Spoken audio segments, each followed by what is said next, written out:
Oui, je sais quelle question tu te poses. Et la réponse est simplement parce que j'ai la flemme de repasser mes vêtements. Surtout que là, je suis à l'aise, je suis dans mon cocon, je suis bien, je suis avec toi, c'est chill, il fait gris. Je vais profiter du temps qui me reste un peu à l'appart avant d'aller prendre le train, voir ma famille, profiter des quelques jours que je pourrais passer avec eux. Je sais pas pourquoi je raconte ma vie, mais ça fait une bonne intro, un bon petit démarrage. Comme d'hab, hein. Je sais pas trop de quoi on va parler aujourd'hui, mais on va se laisser porter un peu. Et j'ai des idées qui vont finir par me trotter dans la tête. Tout à l'heure, tiens, voilà une qui me vient. Tout à l'heure, exactement 5 minutes pour être précis, j'étais en train de me poser une question par rapport aux gens qui, comme moi, ont tendance à être assez touche à tout. Parce que, particulièrement dans la construction de mon estime, moi le fait d'être touche à tout, je l'ai vécu d'une façon bien particulière.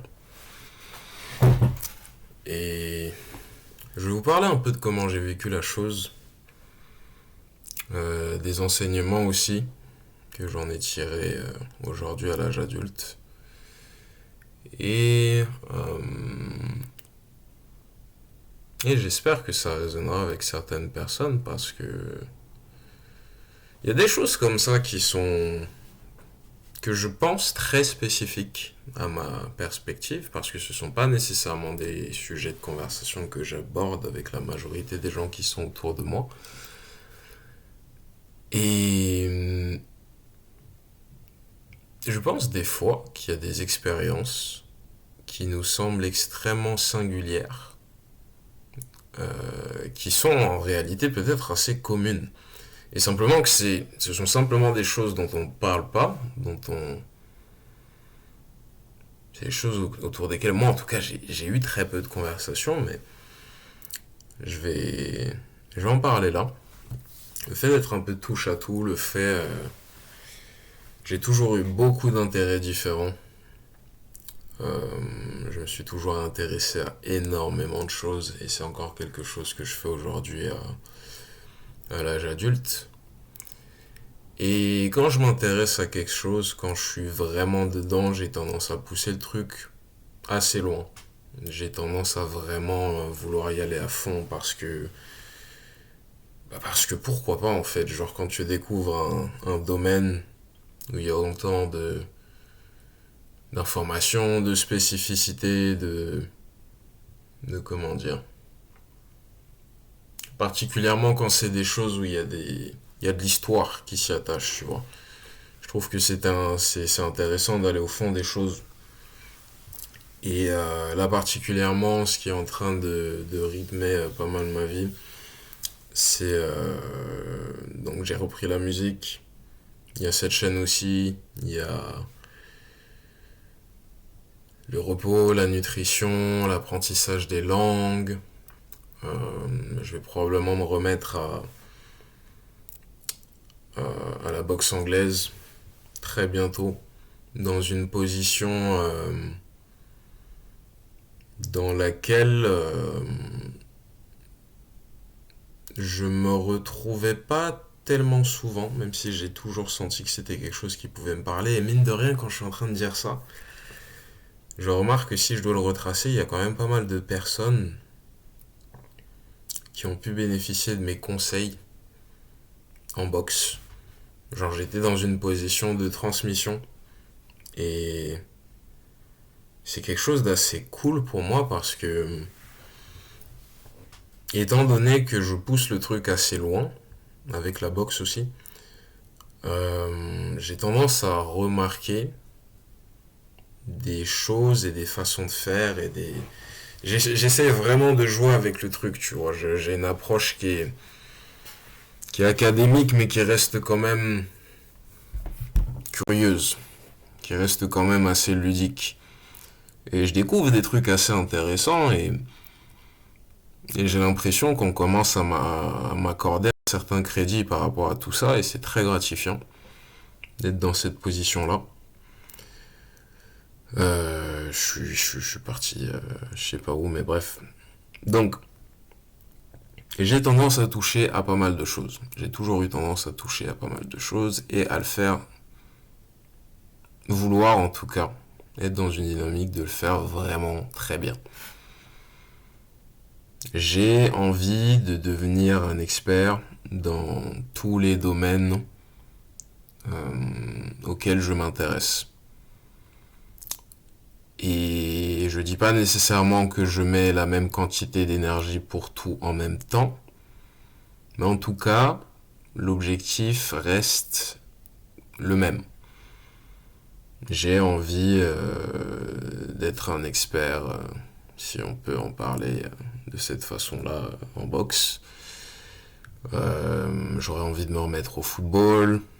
Quand j'apprends des langues, j'ai envie de les maîtriser de façon quasi native. Genre, j'ai pas juste envie de me débrouiller dans la langue, j'ai vraiment envie de l'acquérir. Pareil pour le sport, j'essaie toujours de me donner à fond, j'essaie toujours de faire des exercices qui sont peut-être considérés comme peu communs, mais tu vois, qui offrent quand même de certains résultats en termes de longévité, de mobilité, de force fonctionnelle, parce que ce sont des choses que je considère comme étant des avantages, si tu veux. Et pas des avantages dans le sens, comment dire, dans le sens où ce serait pour être en compétition avec les gens. Même si en ce qui concerne le sport, comme je l'ai dit précédemment, oui, il y a peut-être une part assez une part de ça quand même. Il y a une part de compétitivité, mais c'est dans un aspect ludique, tu veux. Mais quand je te parle d'avantage, c'est plus par rapport à des choses dont tu pourrais tirer profit dans ta vie quotidienne, dans certaines situations, et ce serait pas nécessairement au détriment des autres. Ce serait plus simplement à ton propre bénéfice. Donc je vois vraiment l'intérêt de ces choses-là. Chaque fois que je commence quelque chose. Et des fois, ça n'a pas nécessairement besoin d'être des choses ultra... ça peut être comme...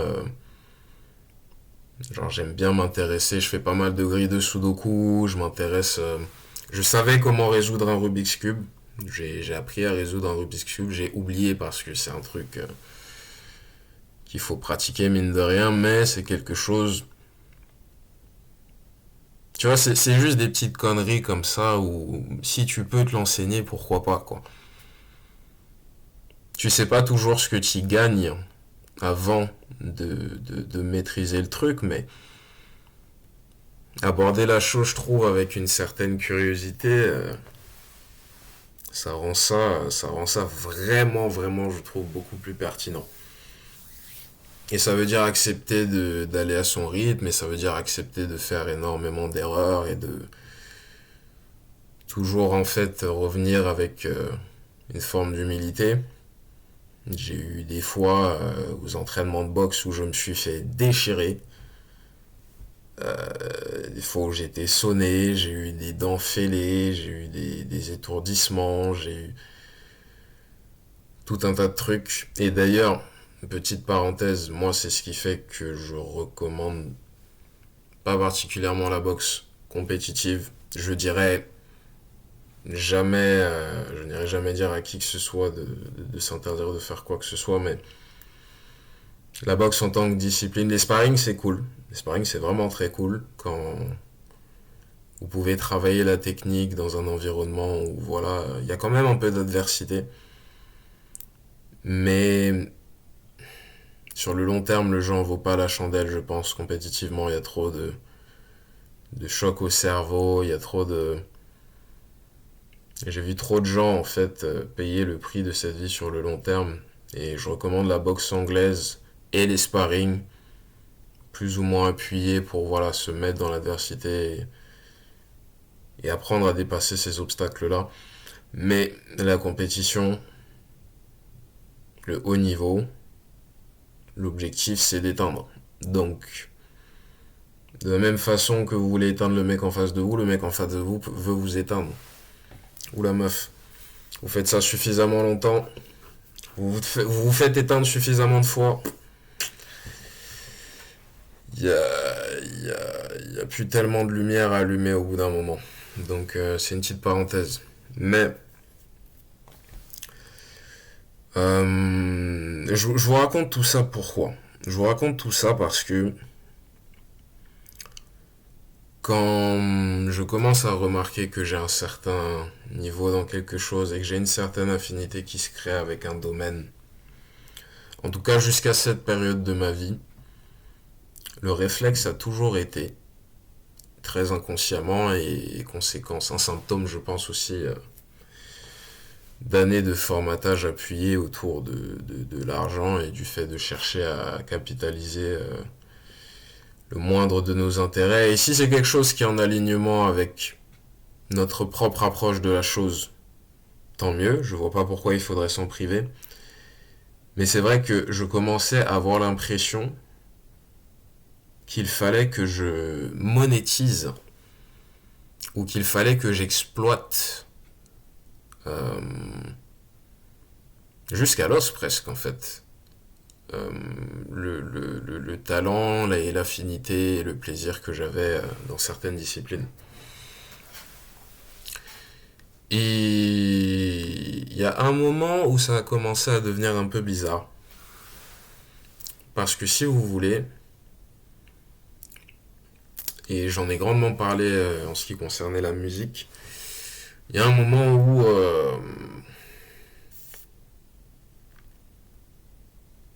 je prenais plus tellement de plaisir à faire les choses. C'était un peu le côté un peu bizarre du fait d'être assez touche à tout, c'est que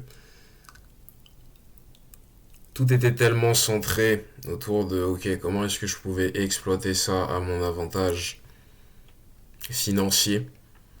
Et le truc, c'est encore quelque chose que je pourrais faire aujourd'hui, mais la différence c'est que c'est pour ça que je parlais de ça dépend de votre approche, du fait que ça dépende de votre approche à la chose.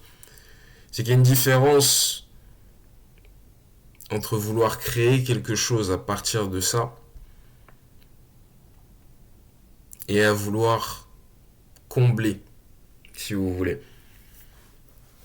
J'avais l'impression que j'étais toujours dans une fréquence et dans une émission de peur permanente.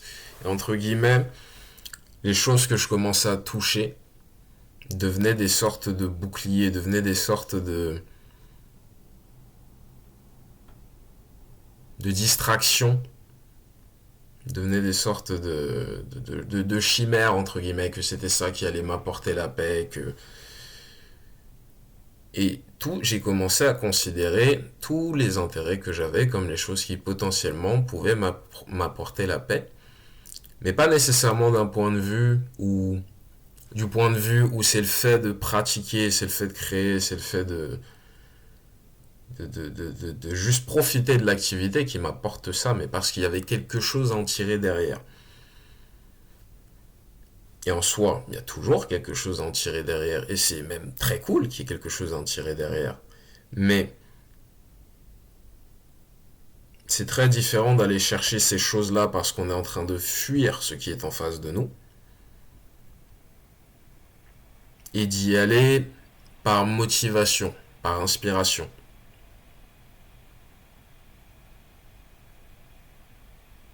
L'exemple le plus criant que j'ai de ma vie, c'est le rapport que j'avais sans nécessairement pouvoir en tirer quelque chose de financier, tu vois, mais je ferai le parallèle avec la situation financière juste après. Le fait d'aller à la salle pour se sentir bien dans sa peau parce que tu sais qu'en vrai, t'es pas bien dans ton corps, tu n'aimes pas l'apparence de ton corps et tu vas là-bas pour la changer, pas nécessairement pour prendre soin de ton corps, mais juste parce que tu as la sensation que tu as cette injonction de devoir aller à la salle pour ne pas te sentir comme une merde les jours où tu n'y vas pas. Et ça change tout. Et c'était un peu le rapport que j'avais à l'argent, et particulièrement à travers ces choses-là. Je devais faire de l'argent à travers ces choses-là pour fuir l'énorme sensation de manque que je ressentais depuis tout ce temps. Comme si l'argent allait combler, comme si l'argent seul allait suffire à faire le travail à ma place. Comme si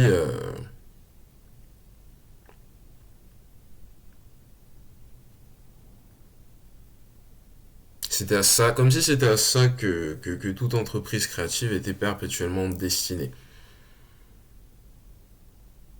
Comme s'il y avait plus, comme si simplement faire les choses pour le plaisir de faire les choses,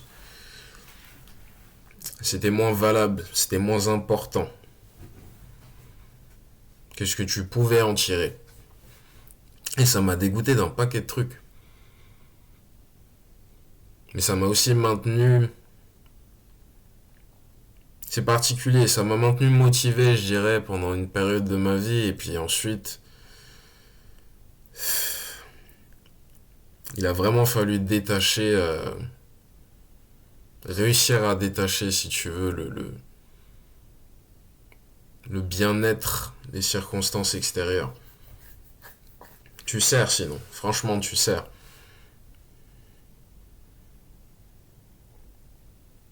Si tu attaches ton bien-être à des choses qui sont extérieures à toi-même, au bout d'un moment, tu seras à la merci de ces choses. Et ça va impacter, en gros, la façon dont tu interagis avec le monde, de façon dont tu te... Tu peux pas anticiper, en fait. J'aurais jamais pu anticiper ça. Parce que comme c'est ce que tout le monde fait autour, comme c'est le Graal dans les yeux de beaucoup de gens, c'est quelque chose qui est normalisé. Et ça veut pas dire que c'est pas agréable. Ça fait partie de ton abondance, en fait. Ton abondance de recevoir d'une façon ou d'une autre, mais c'est pas ton abondance. C'est un à côté de la chose, mais c'est pas le but premier de la chose.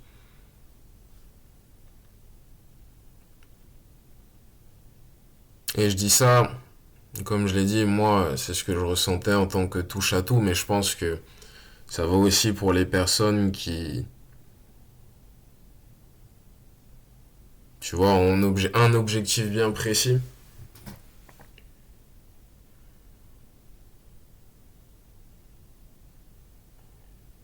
Mais quand, entre guillemets, l'objectif finit par dépasser l'importance de qui ils sont réellement et de comment ils veulent réellement interagir avec le monde autour d'eux, je pense qu'il y a tout un tas de choses qui se passent chez une personne. Et je pense que des fois, il y a des objectifs qu'on se perd, qu'on veut croire comme plus importants que ce qu'ils sont réellement.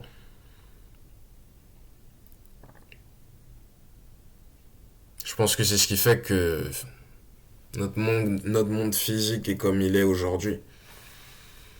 Je pense que c'est ce qui fait que il y a tant de choses qui tournent autour de ça, en fait. On a perdu le sens réel des choses. Et on a commencé à considérer ce qui était une réserve de valeur à l'origine comme le symbole ultime de la valeur.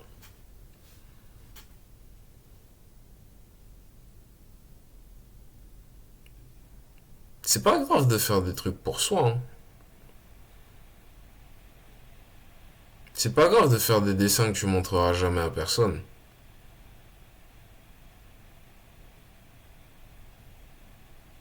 Ce serait plutôt cool si un jour tu te sentais de le faire. Mais c'est pas grave si c'est aussi juste pour tes yeux.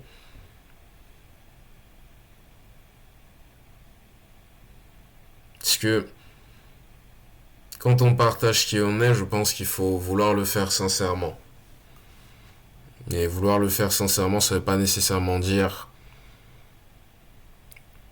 ne pas vouloir le faire avec de l'appréhension, parce que ça demande toujours une forme de vulnérabilité et de courage.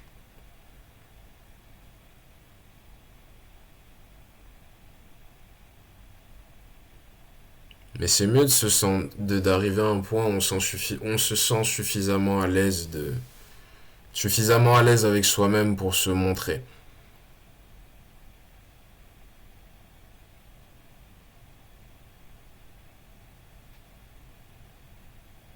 Et je sais pas.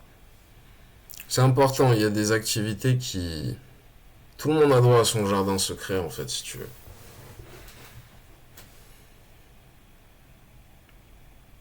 Et pendant un moment, j'ai cru... parce que mine de rien, tu vois, c'est toujours une conception personnelle. C'est comme ça que je le percevais. J'avais l'impression que c'est ce qu'on attendrait de moi et que... Et peut-être que c'était le cas d'une certaine manière, que chaque talent ou que chaque affinité devienne plus que ça, devienne quelque chose d'exploitable.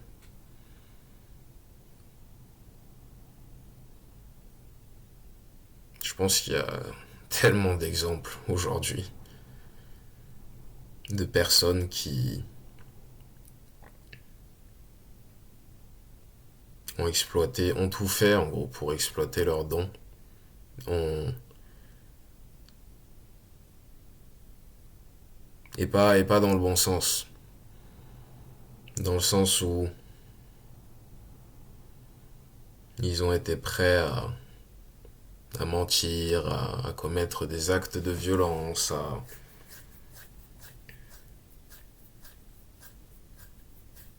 à isoler, à faire tout un tas de choses. Dans cette idée de compétitivité, dans cette peur du manque, dans cette idée que je peux pas m'en tirer à bon compte si les autres s'en tirent aussi. Je dois écraser, je dois extraire, je dois exploiter. Tu vois, on peut le transposer à tout un tas de choses. Je suis en train de te parler d'intérêt, mais on peut parler de tout un tas de choses, genre. En fait, c'est à l'image de comment on a traité le monde jusqu'à maintenant. C'est totalement à l'image de comment on a traité le monde jusqu'à maintenant. Il faut tout exploiter, il faut tout...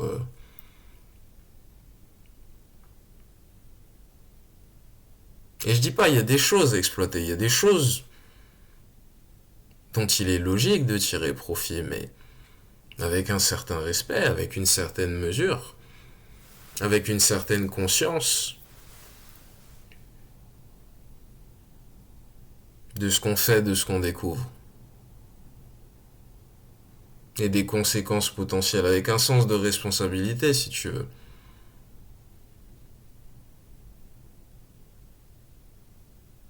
Mais comme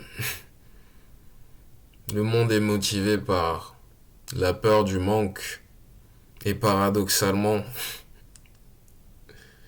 on n'a jamais possédé autant de choses. enfin tout, c'est pas toutes mes affaires, mais le nombre de trucs qu'il y a, ne serait-ce que sur le bureau où j'ai posé mon ordinateur pour filmer, le nombre de vêtements qui est derrière moi, vous voyez, on n'a jamais possédé autant de choses et pourtant, les gens ont jamais eu autant peur de manquer qu'à notre époque. Partout dans le monde. Alors qu'on on a quand même la chance extraordinaire de vivre sur une planète, de vivre dans une réalité physique où l'abondance est la norme. Je sais pas si vous vous rendez compte de ce que ça veut dire. Qu'est-ce que j'ai dit là? Je sais pas si vous vous rendez compte de ce que ça veut dire. L'abondance est la norme. Il y en aurait tout le temps assez pour tout le monde. Comment est-ce qu'on en est arrivé à ce point-là? Qu'est-ce qui s'est passé, franchement? Genre, qu'est-ce qui s'est passé? On est parti en vrille. On est complètement parti en vrille.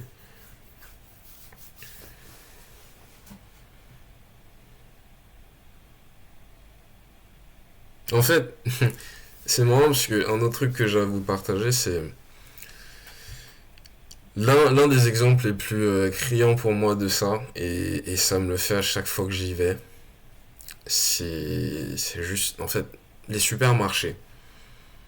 Quand je rentre dans un supermarché, particulièrement quand je suis à la section viande,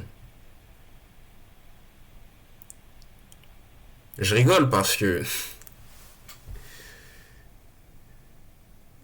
particulièrement en ce qui concerne mes listes de courses, j'ai tendance à essayer d'aller, enfin essayer, non, non, c'est même, je vais vers des aliments qui sont sains, qui sont entiers, qui sont naturels, voilà, j'essaie vraiment de bien manger.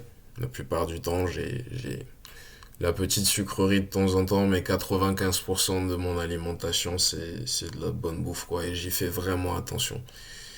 Et je me dis tout le temps, je suis dans ce supermarché en train d'essayer de chercher les produits les plus naturels qui soient. Alors qu'il y a probablement rien de moins naturel qu'un putain de supermarché. C'est-à-dire que vous êtes confronté en fait à un des paradoxes sur lequel on se trouve, face auquel on se trouve, pardon, sur cette planète, où, comme je l'ai dit tout à l'heure, l'abondance est la norme.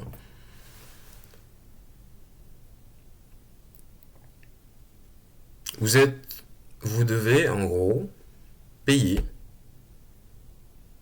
pour avoir accès à ce que la nature vous donne. C'est un truc de baiser quand on y réfléchit. Genre, vous devez payer pour des trucs que votre environnement vous offre.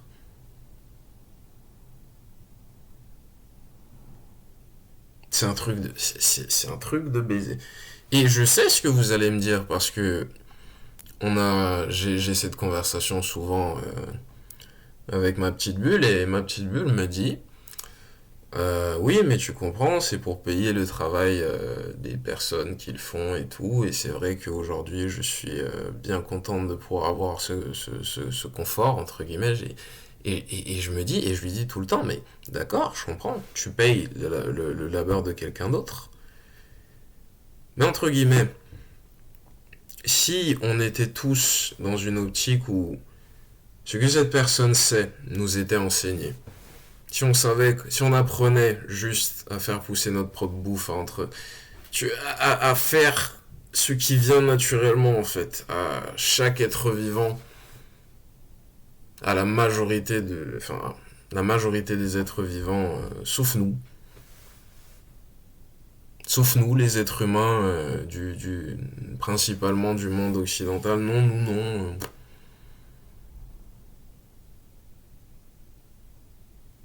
C'est un truc de malade mental, genre c'est.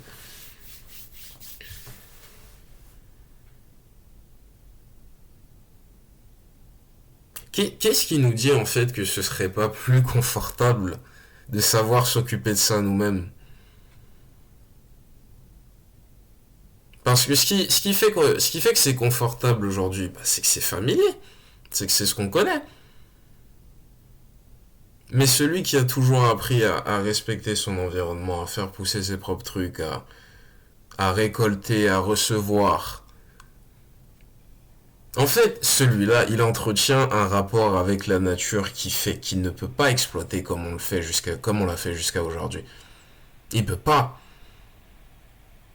Parce qu'il sait qu'il dépend de ce qui est autour de lui.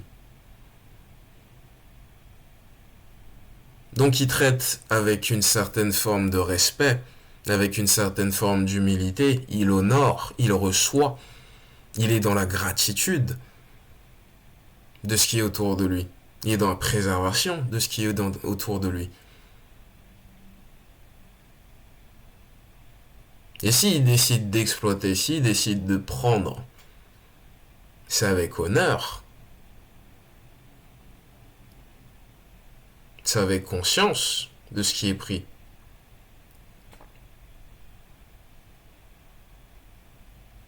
Moi, la position que j'ai par rapport à la bouffe, et j'ai eu toutes sortes de... J'ai testé tout un tas de régimes différents, principalement pour ma santé. J'ai testé des régimes cétogènes, j'ai testé... J'étais végétarien, j'étais très viandard, j'étais pesco. Et là, actuellement, je suis dans une position où je me pose la question, quand je mange un truc, est-ce que j'aurais été capable de prendre cette vie avec honneur? Et encore une fois, hein, je dis pas ça pour vous pousser dans je ne sais quel, vers je ne sais quel régime ou quoi que ce soit. C'est un parcours différent pour tout un tas de personnes. Moi, c'est entre guillemets, la réflexion que j'ai aujourd'hui. Avant d'acheter un truc, avant d'acheter une côte de bœuf, avant d'acheter une côte de porc, est-ce que, parce que c'est tellement absurde en fait, quand je vais au supermarché et que je vois ce qu'on a fait de tellement de formes de vie, c'est c'est un truc de malade mental, genre. Comment est-ce que je peux considérer que je respecte la vie qui a été prise, la vie qui a été arrachée pour mettre en avant ce que j'achète? Est-ce que je serais capable de prendre la vie de ce bœuf et de l'honorer? Je ne sais pas, je ne crois pas.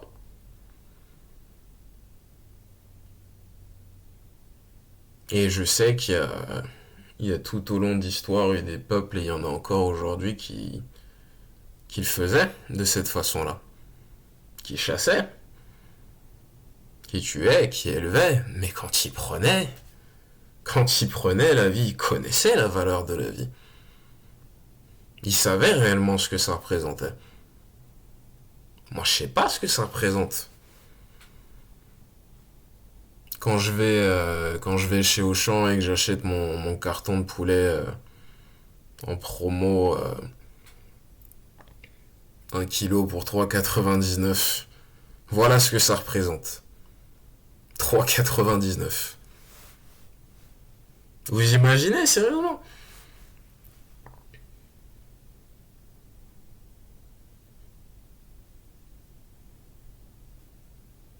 Je sais que voilà, justement, on est aussi dans un monde qui fait qu'on a créé une certaine distance avec tout ça, mais justement, vous imaginez, vous vous dites vraiment qu'une vie, ça vaut 3,99? Et puis c'est pas qu'une vie, c'est quelle vie, les gars? Quelle vie?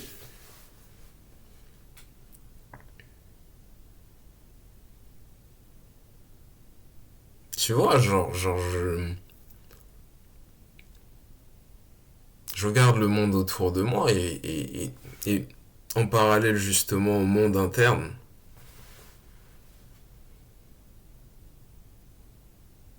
Un monde où je serais, un monde extérieur qui serait en accord avec ce que je ressens à l'intérieur, et avec ce que je comprends de l'importance de la vie et à quel point ça a été bafoué et ça continue d'être bafoué aujourd'hui.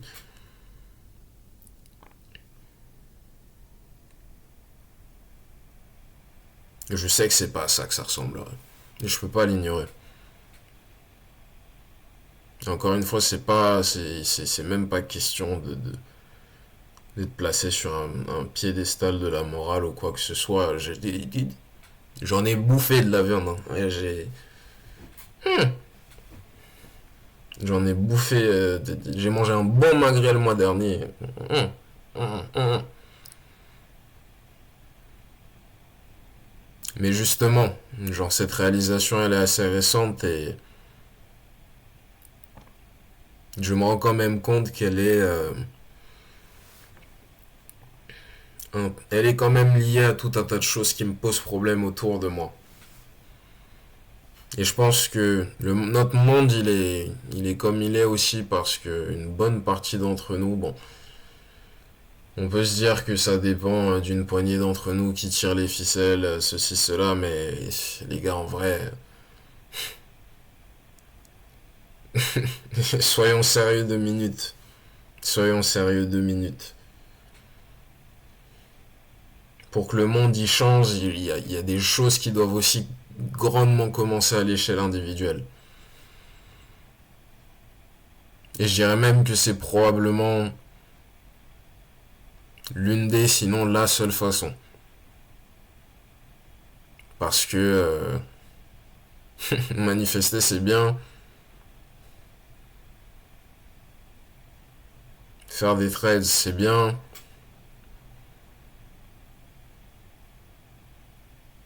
mais je l'ai dit dans ma vidéo précédente, le monde est un miroir. Et pour qu'il y ait des choses qui changent autour, il y a aussi beaucoup de choses qui doivent changer en dedans.